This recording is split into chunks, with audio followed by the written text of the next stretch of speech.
Welcome back to another episode of the Casey Campbell podcast. Casey Campbell with you. We are pleased to be joined by Sam Corry, of course, who drives for Velocity Racing Development in the USF Juniors series, and of course, got his first win this past weekend at MidOhio. How's it going, bud? I'm good. Thank you for having me. Of course, this idea came about after you won your first juniors race in MidOhio. That, of course, we talked to you after.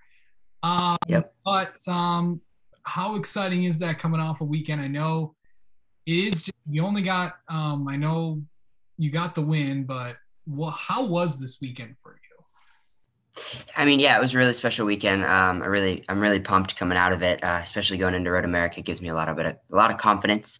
So yeah, that's really cool. To be able to win at Mid Ohio is really cool because it's really a driver track. It's not a drafting track or whatever. It's really a driver track. So to be able to battle it out with Matt Clark at the end there, it was really cool. Yeah, for sure. So you are from North Carolina. Yeah, yeah. So I was originally from Chicago, Illinois, but I moved here when I was really, really young. So pretty much. So you basically, but when you read the releases and when everyone says, "Oh, what's your name?" Sam Corey always has, I believe, Cornelius, North Carolina. Yes, that is correct. Okay. So you're around a lot of the race shops, and talking to your dad, And he did give me a lot of info. A lot of people helped you, including a very, very interesting name in NASCAR that we haven't seen in a while. right, Ricky Rudd, yeah. So when I was young, we lived right across the street from Ricky, and my dad and him got to know each other and were really good friends. Still are to this day. They were riding bicycles together, and Ricky got my dad into a go-kart at GoPro Motoplex here in Morrisville, North Carolina.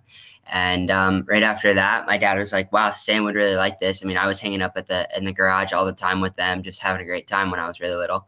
And my dad bought me my first go kart when I was about 6.5 years old.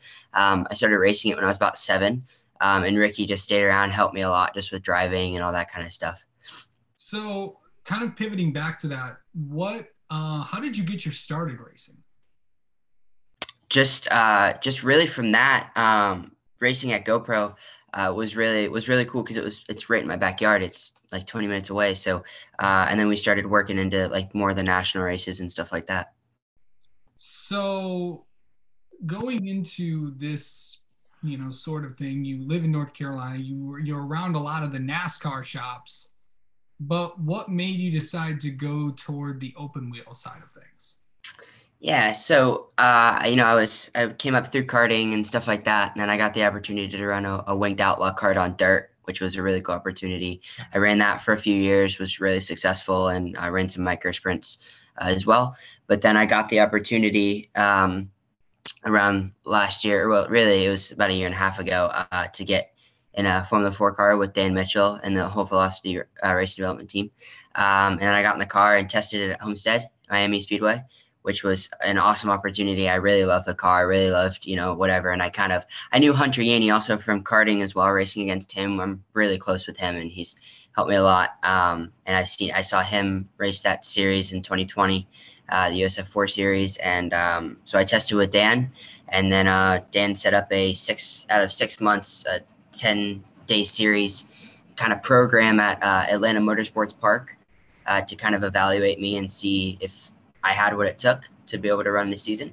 And at the end of those 10 days, he came up with that. Yeah, we were quick enough, and I could stay in contention to race for wins.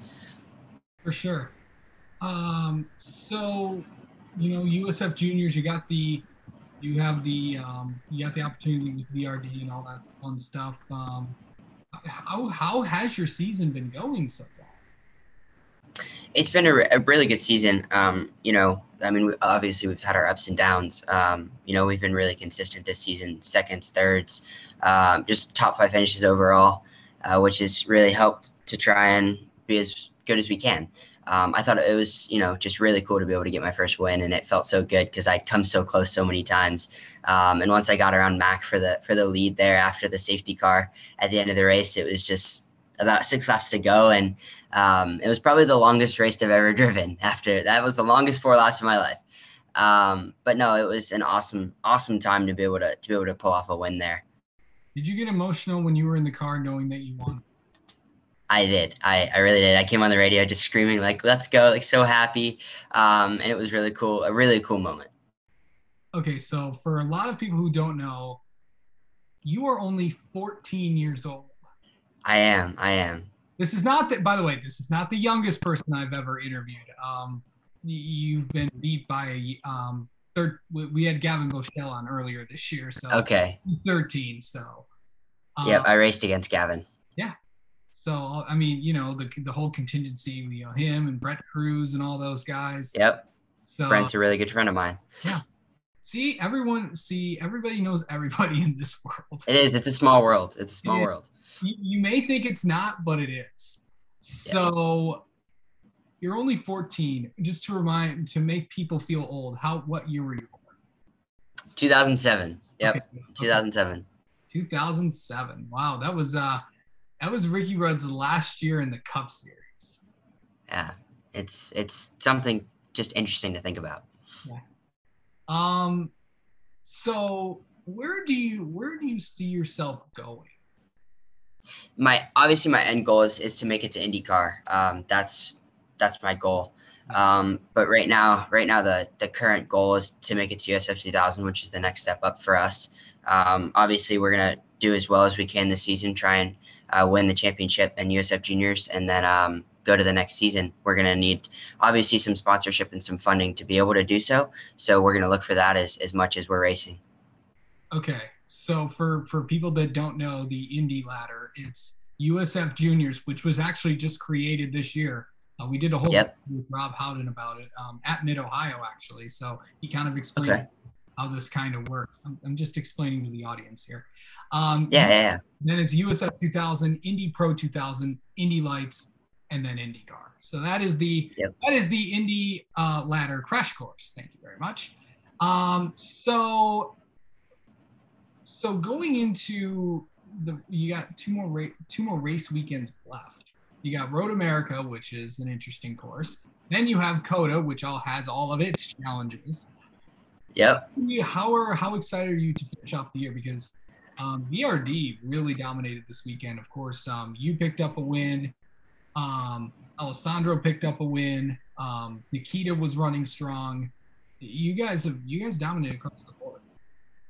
Yeah, I think it's really cool, especially to be able to go to Circuit of the Americas, which is one of my bucket list tracks to be able to drive on. So we have Road America here in less than 2 weeks, actually. We go to Road America, which is a huge drafting course, and actually the USF 4 guys for VRD won there. So hoping we can carry that over to our race. Okay. I figured since a lot of people don't know a lot about you, let's kind of get to know you a little bit. How about that? All right, sweet. I like that. Okay, so what do you like to do outside of racing? So I play football outside of racing just to keep me conditioned. I play a little bit of golf as well, and I love working out. I love being in the gym. Okay, so you told me you start driver's ed this week. I did, yeah. I started driver's ed this week, so it's been interesting to kind of. How excited? Because okay, so how long? So let's see. Let's think about this for a second. You've been driving since you were 6.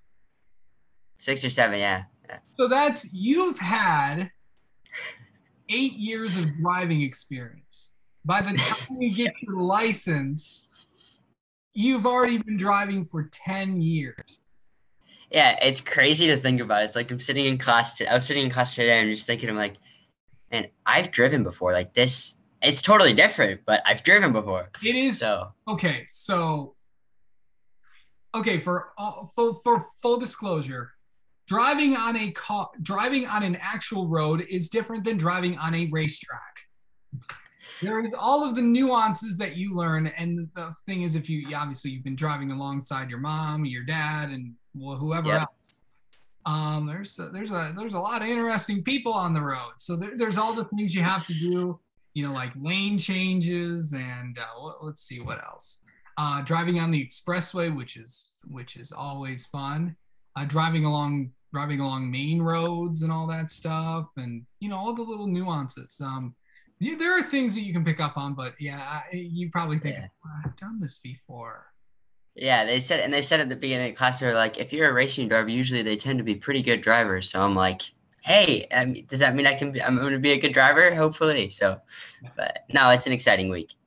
It is. Well, then again, you do live in North Carolina, so probably, kids have a kid. Probably some of those kids aspire to be, race car drivers, whether it's in the IndyCar route or NASCAR route or something like that. It's going to be there. Okay. So, where's your go-to place for food? Like, where do you like to go? For food, I really like my mom's homemade Italian. That's got to be my up here. I love pizza. I love some Chicago style pizza, especially when we go back to Chicago to visit family. That's always good. I'm a big Italian guy. I like Italian food. I like sandwiches. For lunch, I always have a good sandwich. Jimmy John's is pretty good if Yeah, I'm Jimmy. looking for a little Jimmy John's today. to So make some good. Oh, okay, okay. yeah. Yeah, so just stuff like that. I like mac and cheese. Mhm. That hits good. It does. Yeah, we got a few sandwich places around here. Yeah, you got your Jimmy Okay. John's, you got your Subways, you got your Pot Bellies. Yep. This is a debate we have in the group chat, in our NASCAR group chat. It's either we're talking about racing or we're talking about, Burger King or whatever, or something like that, or what's better than what, and all that stuff. Yeah. Crazy. Always, always. Favorite sports team. Do you like how do you racing? It's a tendency of racing drivers to either they strictly love racing or they like every other sport. So I love racing, obviously. That's my number one sport. But then second, it would probably have to be football. Um, football and then You have golf. a favorite team? Okay, you can't hate on me for this one, but I'm a Chicago Bears fan. Okay, So, fair enough. so yep, No, Chicago Bears. you are from Chicago. I am. At least at least you don't. Never mind. I won't go there. Okay. Yeah, there's a lot of teams out there. It's like the everyone has their team, or you have your favorite team, which is your fantasy team, like certain people. So I've never really gotten into the whole I fantasy can't, thing, but I can't get into that either. So it's yeah, I never have. let's see. Okay, name 3 interesting things that people might not know about. 3 interesting things that people might not know. So 1, I'm a neat freak. Everything's got to be neat. I'm a neat freak. Number 2, I love the Rocky movies, as you can tell. I love Rocky movies. Yeah. And then number 3 would probably have to be. I do really love working out. That's one kind of thing that I really love to do. And I love being on the sim with my teammates. It's always a good time and then sometimes when we can get Dan on the sim with us, Dan Mitchell, that's always a good time as well. So yeah. Yeah, sounds good. Favorite track that you've been to? Probably Sebring. Sebring would have to be my favorite. Yeah. Yeah, it's there's a lot of favorite track you want to go to. Okay, well, so that's hard. In the States, probably Circuit of the Americas or to win a Daytona 24 race. Yeah. Would be cool. Outside of the States and Europe, probably Monaco. Definitely a bucket list. Yeah, Monaco. Yep. Yeah. Sounds good. That's yeah. That's a pretty bold statement. Well, you're gonna visit one of your bucket list tracks later this year. I'm so excited for that. I'm so excited. Yeah. It's I know how excited you are. And I'm excited for you. You get excited a lot. I do. Yeah, it's the little things. It's always about you. It's like when I talked to you at MidOhio about doing this, you were pretty excited because it's it just is it just you seem like have a very outgoing personality. I do get that a lot. It's good, and obviously, and what has that been like for you? How would someone describe you? Probably, I'm really like happy, easygoing person. I like to do things with people. Like I like hanging out with my friends all the time, playing golf or I love mountain biking. That's one thing I didn't mention earlier. I do love mountain biking. That is up there. So yeah, but that's me. Yeah. If you could have one superpower, what would it be? Oh, either being able to fly or reading people's minds.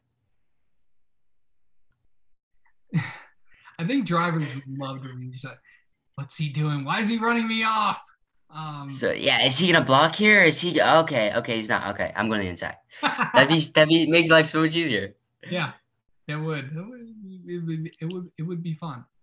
Out and really, besides the two race weekends, do you plan on doing any other racing? Do you have any other things planned? So I do plan on getting back into a micro sprint maybe at the end of this year. And then obviously this USF Juniors season, maybe do some karting as well, just to keep my mind sharp. But just really to see how after this season to see where everything takes me. I said earlier we're going to need some funding to be able to go to the USF 2000 series, so that'll kind of help determine what I'll do next year. All right. Well, Sam Corry, thank you so much for coming on, and good luck at Road America in a few weeks.